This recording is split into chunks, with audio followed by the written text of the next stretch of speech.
Thanks. Ravi గారు ఇప్పుడు ఇప్పుడు ఏం ప్రాజెక్ట్స్ చేస్తున్నారు? ఇప్పుడు మస్ట్ బి వెరీ బిజీ కదా?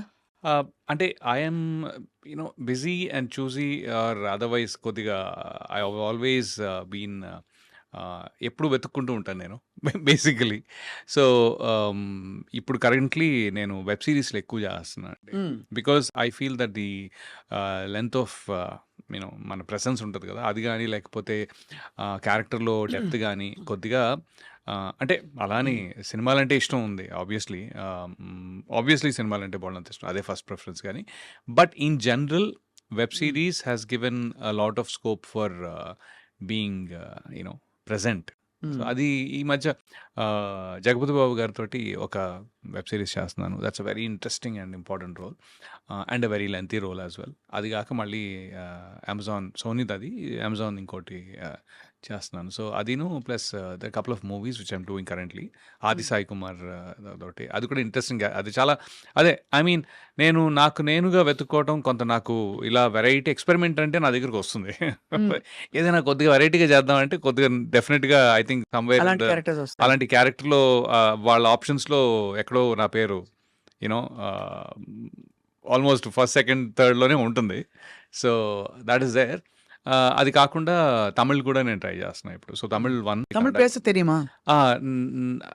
అంటే అంత బాగా కాదు కానీ డైలాగ్ పేసుம்போదు அந்த அளவுக்கு you can యా మీకు మీరే డబ్బింగ్ చెప్పుకోవాలా తమిళ్ అయితే? Tamil I'm interested in, but ఏంటంటే it's like different.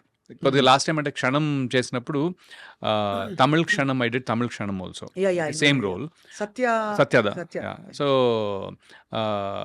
The director is like ஒரு డీప్ వాయిస్ దా వేణం అని చెప్పి ఈ రియలీ వాంటెడ్. అదే బాహుబలిల రాణా వాయిస్ యార్ పేసారో అవళదా ఆయనకి డబ్బింగ్ పడదు. సో కానీ అవి వండర్డ్ అంటే మావంటే ఉద్యోగాలు, మేము పొద్దున్న లేస్తాము, ఎవరో ఫోన్ చేస్తారు, లేకపోతే మాకు తెలుసు we have to do this అని. But for an actors life especially మీరు of course you went to film school, కానీ ఈ when you signed up for this life మీకు తెలిసిందా అంటే ఇలా ఉంటాయి అప్స్ అండ్ డౌన్స్, కొన్ని రోజులు వర్క్ ఉండకపోవచ్చు, ఎటు పోతుందో తెలియదు అనుకున్నారా? అది డెఫినెట్లీ ఉందండి. అంటే అనుకున్నా అంటే I was not scared about it, కాకపోతే ఇది ఇంతే అనేది ఉంది. బికాస్ అంటే ఇంకొంచెం ఏంటి అంటే తీరా వచ్చిన తర్వాత ఇంకొంచెం రియాలిటీ కూడా. అది ముందు ఒకరోజు లేస్తే రోల్ ఉండదు, ఒకరోజు ఉంటుంది, షూట్ ఉండదు, షూట్ ఉంటుంది అనే థాట్ నాకు లేదు. నాకు అది రియలైజ్ కూడా కాలేదు యాక్చువల్లీ. మనం రోజు కొత్తగా ఏదో చేస్తాం అనేది ఉండింది. సో ఇప్పుడు ఏంటి అంటే మీకు ఒక 365 డేస్లో మీరు ఒక గుడ్ 180 డేస్ చేశారంటే దట్స్ క్వైట్ బెట్ యాక్చువల్లీ.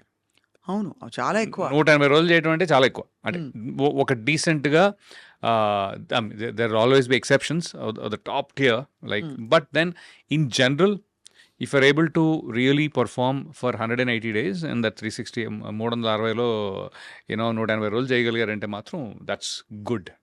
ఇప్పుడు అలా చేయగలుగుతున్నారా? అలా చేయగలరు. ఇంకోటి ఏంటంటే నా చాయిసెస్ కూడా అలానే ఉన్నాయి. నాకు అదే అంటానన్నమాట, పొరపాటుని నెలకి 30-40 రోజులు చేయాలంటే నేను చేయలేనేమో. అంటే ఎందుకంటానంటే ఒక 20 డేస్ ఉండి మీకు మిగతా 10 రోజులు రీఎనర్జైజ్ చేసుకోవడానికి టైం దొరుకుతుంది. మనం ఏం చేస్తున్నాం ఒకసారి తిరిగి చూసుకోవడానికి టైం దొరుకుతుంది. అవును, కొత్తగా ఆలోచించడానికి టైం దొరుకుతుంది. లేకపోతే ఏమైపోతుందంటే ఒక కంటిన్యూస్ ఫ్లోలో మీరు చేసుకుంటూ అది కూడా ఒక మొనాటనస్, మనం పొద్దున్నే వెళ్ళి ఫైల్ చూసి సంతకం పెట్టడం, లేకపోతే కంప్యూటర్లో ప్రోగ్రామ్ చేయడం అలా అయిపోద్ది. అవును, మనకి స్క్రిప్ట్ ఇస్తారు, అది ప్రోగ్రామ్ చేసుకుని చెప్పేస్తాము, వెళ్ళిపోతాం టైప్లో. నాకొద్దు, అదే తప్పించుకుందాం యాక్చువల్గా. సో మీరు 15 to 20 డేస్ చేయగలిగారంటే మాత్రం మిగతా 10 డేస్ ఏదైతే ఉంటుందో యూ కెన్ సీ మీ వర్క్నే మళ్ళీ మీరు వేరేలా చూసుకోవచ్చు. అండ్ ఆల్సో నేను రియలైజ్ అయింది ఏంటంటే, కాఫీ తాగుతారా? పర్లేదండి. కాఫీతో మీరు కాఫీ కప్పుతో కుదిరితే 4 మాటలు